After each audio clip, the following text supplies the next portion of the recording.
भारत में हिंदू इंतहा पसंदी का एक और वाकया। भारतीय हुक्काम ने नई दिल्ली की 600 साल पुरानी अखवंद जी मस्जिद और मुल्हिक मदरसा बहरुल उलूम शहीद कर दिया।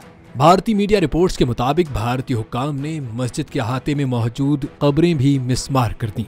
नाम नेहाद जमहूरियत के अलमबरदार भारत में नई दिल्ली के इलाके संजय वान में कार्रवाई से कबल वहां मौजूद लोगों के मोबाइल फोन जब्त कर लिए गए ताकि कार्रवाई की वीडियो न बनाई जा सके। रिपोर्ट्स के मुताबिक अखवंद जी मस्जिद अल्तमश के दौर की मस्जिद थी, जिसे मस्जिद जिन्नात भी कहा जाता है।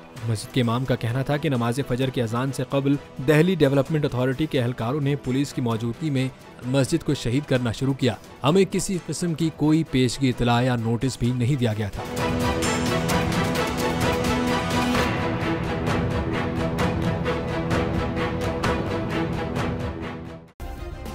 सब्सक्राइब करें और बेल दबाएं ताकि कोई खबर रह न जाए।